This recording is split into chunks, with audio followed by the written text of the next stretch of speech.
2 morts et 3 blessés graves, c'est le bilan de l'éboulement d'un site d'orpaillage. Le drame s'est produit à Kharakhena. Ils ont passé à l'acte. Les impactés du train express régional ont porté plainte contre l'État du Sénégal. Ils continuent de réclamer les 10 milliards de francs CFA destinés aux fonds sociaux.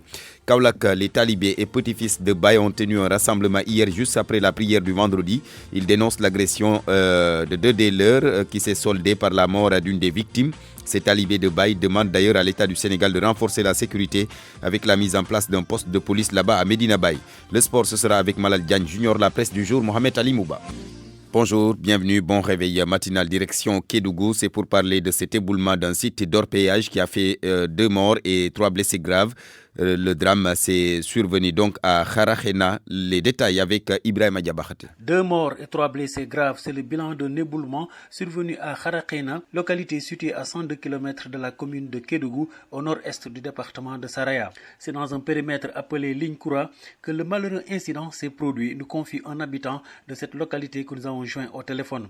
C'est au moment où les ouvriers s'activaient dans la tranchée que l'irréparable s'est produit, entraînant du coup la perte de 2 vies humaines.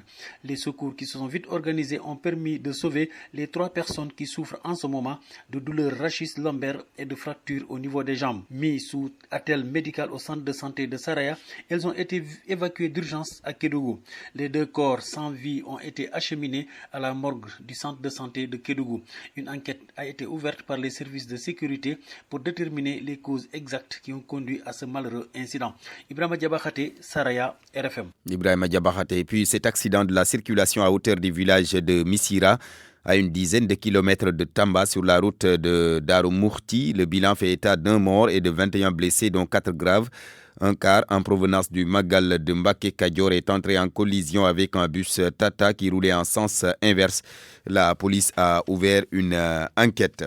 Dès leur sortie de la prière du vendredi hier, des talibés et petits-fils de Baye ont tenu un rassemblement pour montrer leur colère suite à l'agression dont ont été victimes 2 des leurs, agression qui a conduit à la mort d'une des victimes.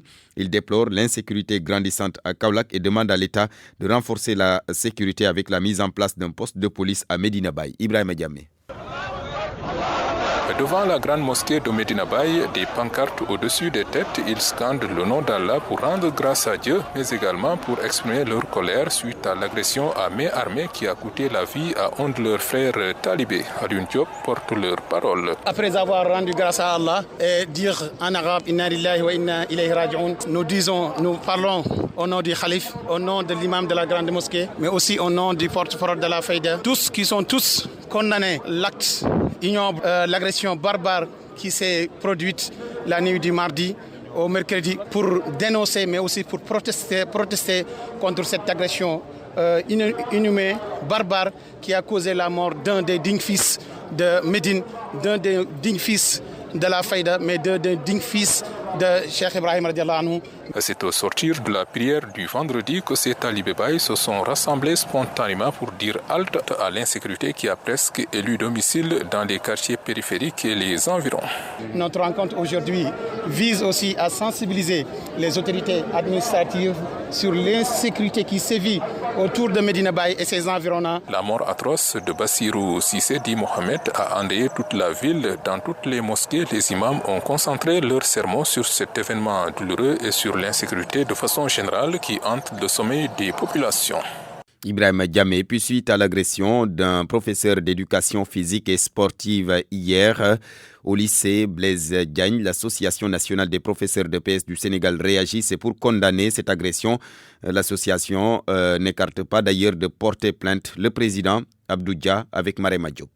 Nous disons que c'est un acte de barbarie qu'on condamne parce qu'on ne peut pas imaginer qu'une élève de la classe de 5e, une collégienne, ait vraiment le culot d'aller agresser son professeur, de surcroît son professeur de PS. Donc le constat est que cette tendance commence à se développer dans nos établissements parce que l'éducation de base que les parents devaient inculquer à leurs enfants n'est pas là. Donc nous lançons un appel aux élèves et aux parents d'avoir plus de considération envers leurs professeurs. Parce qu'un professeur n'est pas n'importe qui. Je lance un appel aussi aux collègues pour avoir plus de retenue et avoir le sens élevé du management. Parce que maintenant, les élèves ont besoin de ça. Donc on est obligé de laisser souvent passer nos émotions. Et aussi, je profite de cette occasion pour demander à l'État de prendre ses responsabilités. Parce que un enseignant, on doit le protéger. Un enseignant a été agressé dans la zone sud. Un enseignant vient d'être agressé à Dakar. Ça commence vraiment à nous dépasser et ceci n'est pas normal. L'ANEPS prendra ses responsabilités. Quand il s'agit de porter plainte, pourquoi pas. Le cri du cœur d'Abdoudia, je rappelle que c'est le président de l'association des professeurs d'EPS du Sénégal. Et puis, notez que Cheikh Kanté, c'est lui le chargé du monitoring des points d'accord entre l'État et les syndicats d'enseignants. Il reçoit justement les membres du G7 aujourd'hui. Ce sera dans l'après-midi. C'est pour essayer de décanter cette crise que traverse l'école sénégalaise. Je rappelle également que le G7 a observé cette semaine un débrayage plus une grève générale suivie d'une marche. Il est 7h08. RFM, la radio de toute l'actualité. Les impactés du train express régional portent plainte contre l'État du Sénégal pour mauvaise exécution du projet. Ces personnes affectées réclament les 10 milliards destinés aux fonds sociaux. Les victimes du TER étaient face à la presse hier après-midi. Salif Sow. Le Sénégal est extrait en justice par ses fils. La plainte est éligible. Toutes les personnes affectées ont la possibilité aujourd'hui de déposer leur dossier pour réexamination. Les impactés du TER, train express régional, plus de 15 000 personnes, parlent d'indemnisation inéquitable. Ibrahim Sissé, coordonnateur national des impactés du TER. On va directement vers la paupérisation parce qu'actuellement, nous sommes victimes d'un part mal élaboré et une mauvaise exécution du part. Une somme de 50 milliards de francs CFA a été destinée aux personnes affectées par le projet. Une autre enveloppe de 10 milliards de francs CFA en guise de fonds sociaux aussi a été allouée aux impactés du train express régional. Depuis 2 ans, on a quitté les lieux et ils ne parviennent pas à honorer ces engagements-là. C'est des sommes qui nous sont dues, que nous ne pouvons pas percevoir jusqu'à présent. Là, c'est un problème. Et on pose cette question à l'APIX. Où est passé cet argent-là? En attendant de rentrer dans l'intégralité de leurs fonds, les victimes du projet continuent, disent-ils, de souffrir. Ibrahim Sissé, leur coordonnateur national. Pour certains, on a vu qu'ils étaient propriétaires hier de maisons. Aujourd'hui, ils sont devenus des locataires. Des commerçants, je ne veux pas dire des commerçants même, des chefs d'entreprise, parce que c'est des entreprises, des milliers de chefs d'entreprise qui se retrouvent à la faillite totale. Le projet du TER va coûter plus de 560 milliards de francs CFA selon le gouvernement. Son inauguration initialement programmée le 31 décembre dernier n'a pas eu lieu. La date de son démarrage reste un mystère. Les bailleurs de fonds sont attendus à Dakar en mi-février. Salif Sow. Et puis la PIX, l'agence en charge des grands travaux de l'État qui réagit suite à cette plainte annoncée par les victimes du TER. Le projet est exécuté dans la plus grande transparence et le plan d'accompagnement est toujours en cours, a fait savoir Muntagassi, c'est lui le directeur général.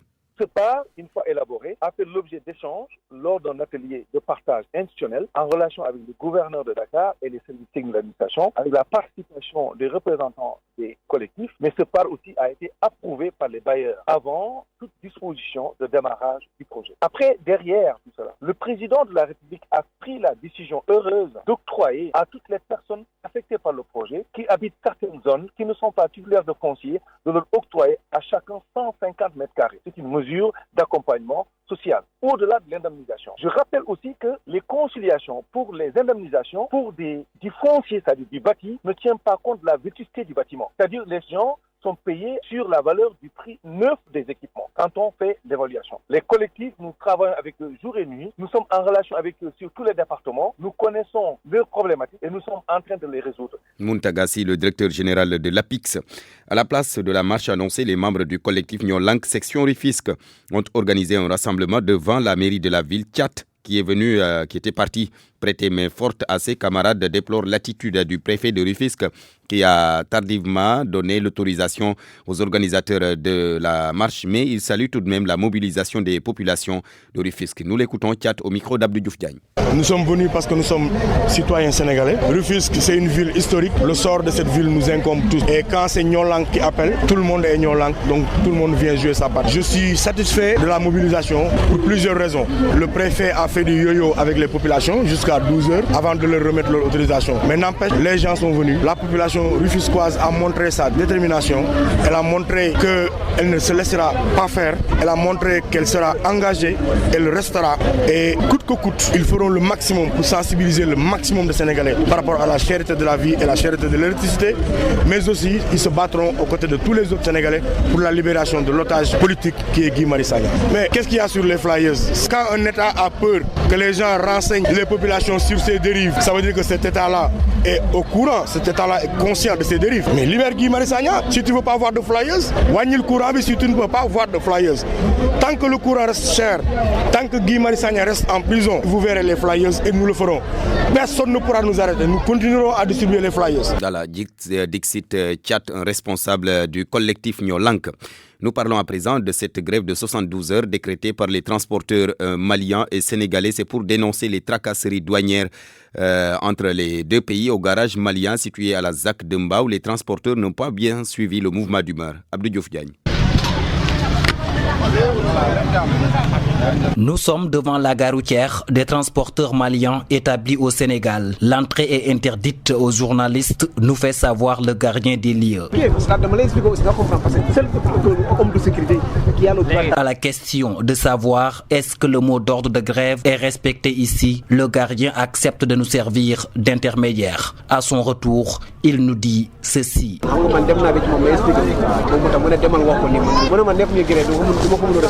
Une information démentie par ce conducteur de camion citerne rencontré à quelques encablures de la gare routière. Moi, je suis chauffeur du Mali. Je suis venu hier.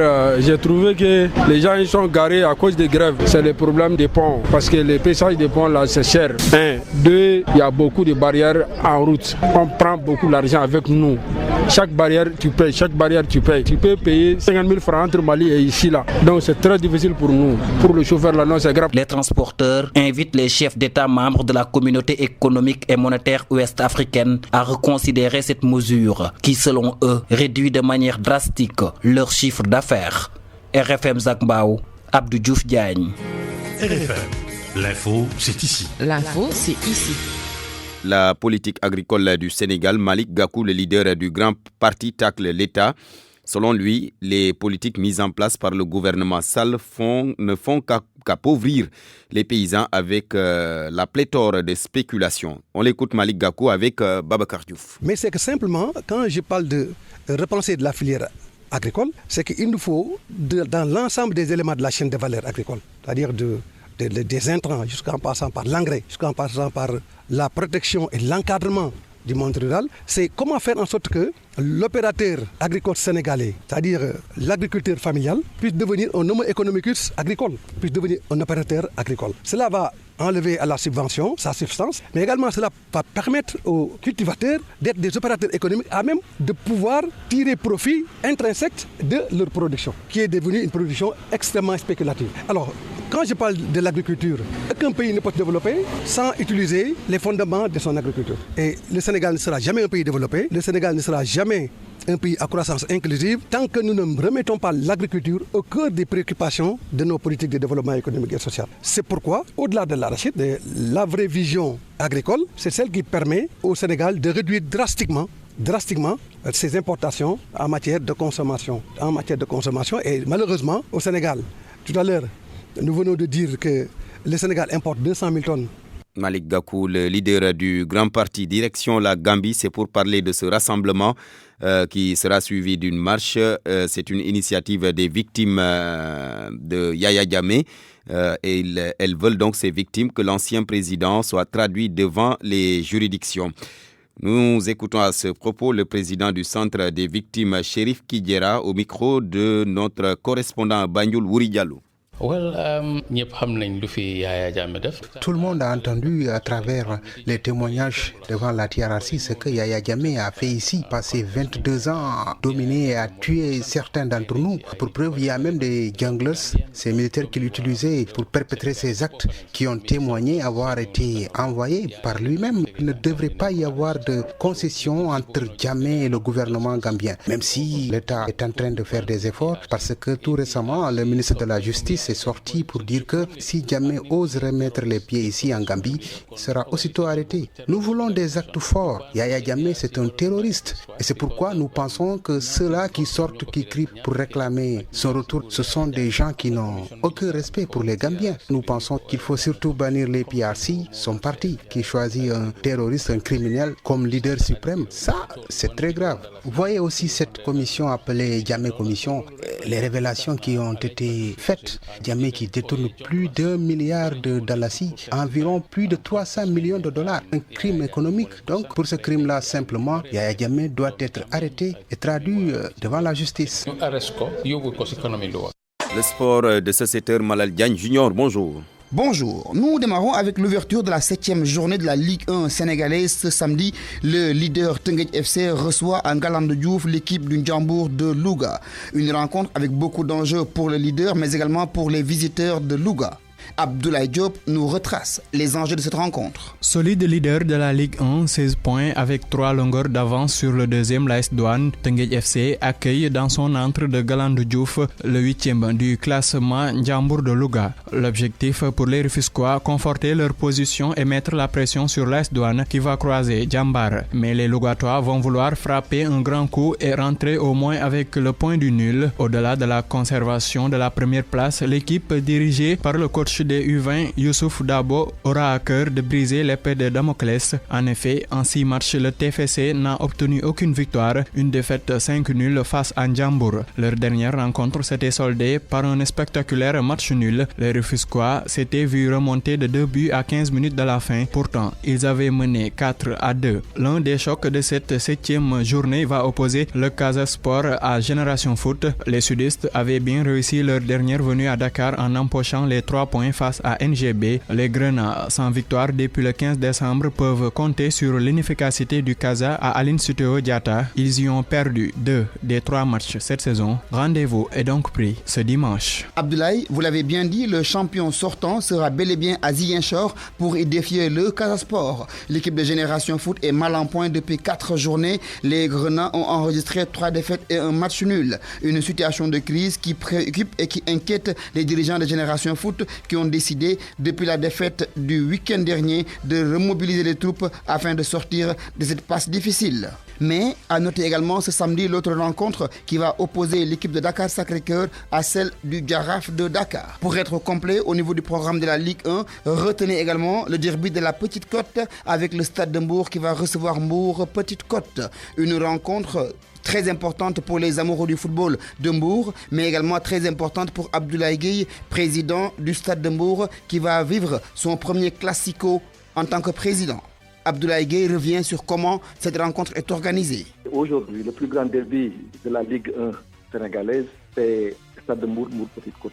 C'est le grand derby national, mais c'est le grand derby de la Petite Côte. D'ailleurs, on l'appelle le derby de la Petite Côte. C'est pourquoi nous sommes en train d'essayer de mettre les petits plats dans les grands pour faire de ce derby un véritable derby et une véritable fête du football. Nous invitons par conséquent tous les férus de football à venir assister à cette fête. Nous en ferons, Inch'Allah, une belle fête et tout le monde est mobilisé à cet effet. C'est la fête du football. Nous allons essayer de l'organiser dans la sportivité, dans le fair play, en faisant une fête, mais en souhaitant évidemment que le Stade de Mbour soit le meilleur. Nous sommes effectivement dans une amélie. Nous prions le Tout-Puissant que cette amélie-là continue. Parce que effectivement, nous sortions de 3 défaites successives et à force d'organisation, de renforcement moral, de réarmement moral des joueurs et du staff technique, d'organisation, de la participation de toute l'équipe qui tourne autour de moi, en particulier du directeur sportif, du président de la commission sportive PAPSEC.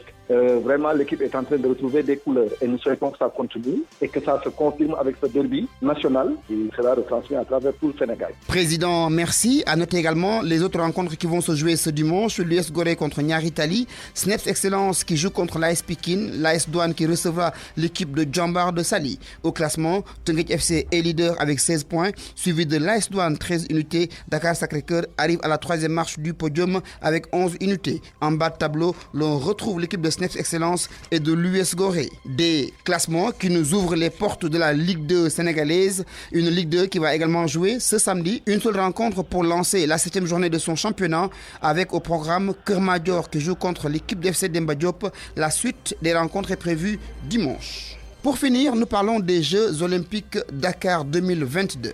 Le Comité Olympique National du Sénégal va lancer ce samedi le top chrono pour décompter à partir de ce samedi le 1000e jour avant le coup d'envoi de ces Jeux Olympiques. Comment le Comité National Olympique, la mairie de Dakar et le ministère des Sports préparent cet événement prévu à la place de la Nation ce samedi durant la nuit? Réponse avec Ibrahim Ouad, l'un des vice-présidents du Comité Olympique National. On a voulu marquer un temps fort et important après tout un travail qui a été fait depuis pratiquement un an sur la préparation de la feuille de route, de profiter de la date que constitue la date du 26 janvier 2020 pour lancer le décompte à 1000 jours de la cérémonie d'ouverture des Jeux Olympiques de la jeunesse, parce que comme vous le savez, le 10 janvier 2020 à Lausanne, la session du CIO a définitivement entériné la date d'ouverture des Jeux Olympiques de la jeunesse Dakar 2022 qui sera le 22 octobre 2022. C'est un moment de communication d'abord avec le public pour leur montrer que les choses démarrent, puisque tous les éléments ont été mis en place, et il s'agira de communier avec la population, communier avec les Sénégalais et de l'ensemble des sportifs à travers des activités culturelles, des activités d'information sur le contenu des Jeux Olympiques, le nombre de sports, les lieux où les activités vont se dérouler et les différents jalons d'activités qui vont nous mener à octobre 2022. Bien entendu, ce sera un moment de fête, un moment aussi d'échange, de communion avec la jeunesse, et tout cela pour montrer aux Sénégalais que oui, le 8 octobre 2018, le Sénégal s'est vu confier l'organisation des Jeux Olympiques. Un travail important a été fait et là, nous sommes sur le top départ qui va nous mener à la belle fête de l'Afrique et du Sénégal. Voilà, c'était tout pour la page des sports. Merci de l'avoir suivi. Bonne suite des programmes sur RFM. Merci beaucoup, Malal Diane Junior. RFM, la presse du jour. Parce que nous avons su satisfaire aux exigences de nos clients les plus rigoureux à travers le monde, que nous, Beko, sommes devenus aujourd'hui numéro 1 de l'électroménager en Europe. L'efficacité et l'esthétique des produits Beko reposent sur une parfaite maîtrise des technologies de toute dernière génération. Jusqu'au 31 janvier 2020, toute la gamme Beko est en fête chez Electronic Corp avec des remises exceptionnelles. Electronic Corp, partenaire des grandes marques. Beko vous offre votre revue de presse. La presse du jour, Mohamed Ali Mouba, bonjour. Bonjour Barthélémy, bonjour à tous. Corruption au Sénégal. Sonko tient son responsable. C'est Macky, l'unique et le seul parrain du système. Le leader de PASTEF qui accuse le président de la République se voit décerner les honneurs de la tribune du journal Les Échos. Macky, l'alpha et l'oméga de la corruption au Sénégal, il ne peut être le mal et le remède à la fois. Par une gestion familiale clanique et partisane, il entretient un système bâti sur la corruption. Selon le journal La Tribune, Sonko vilipende Macky Sall, s'intéressant à la vague contestataire de Nyolank, la dynamique revendicative du G7 et la crise à la paire et à Macky 2012, Sud Quotidien trouve ce matin que Macky est au cœur de mille feux sur l'insécurité constatée dans le pays. C'est Déthié Fall des Rewmi qui explique les raisons à nos confrères du journal Le Quotidien. Selon lui, Aly Ngouille Ndiaye, le ministre de l'Intérieur, le seul responsable puisque préoccupé par des questions électorales. Les travaux du comité de pilotage du dialogue national, le journal Enquête en parle ce matin pour nous dire que Big Fam et ses amis sont au sec, réunis au fin de discuter de certains points comme la répartition des salles aux différentes commissions. Le président Famara Ibrahima Sagna a encore rappelé que le comité fera de son mieux pour dépenser le moins possible, même si l'exécution des travaux va nécessiter un certain nombre de moyens. La montée inquiétante et grandissante des agressions armées au Sénégal, le grand banditisme décentralisé, le journal Les Échos, le confrère en veut pour preuve les nombreuses agressions notées à Touba, Ndindi, Baké, la station EDK de Saint-Louis attaquée, des Chinois cambriolés, un Américain tué atrocement à Kaolack, des gendarmes attaqués avec des coups de feu à Kenyeba. Le Sénégal est encore un sanctuaire préservé des actions des djihadistes, jusque-là confinés de l'autre côté de la frontière avec le Mali et au-delà vers le Burkina Faso et le Niger, constate le journal. Toutefois, les signaux d'avertissement clignotent à une cadence accélérée virant à l'orange. La lèpre du grand banditisme gagne tout le pays. La porosité des frontières, premier élément d'explication.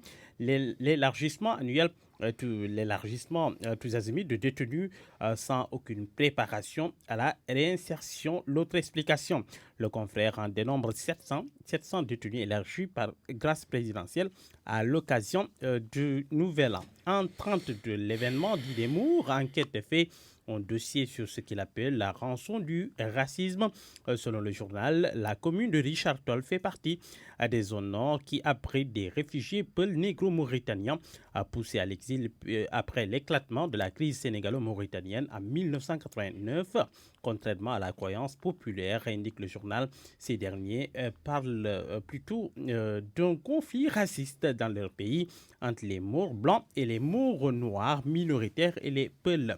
Officiellement, plus de 14 000 Mauritaniens sont actuellement réfugiés au Sénégal dans une galère totale. Le ministre de l'Éducation nationale, à la une du journal LAS, Mamadou Talla, recadre le débat selon le confrère sur la grève des enseignants, le monitoring des accords entre autres. Mamadou Talla affirme, je cite, les enseignants n'ont aucun intérêt à ce qu'on aille dans des grèves ou des années blanches.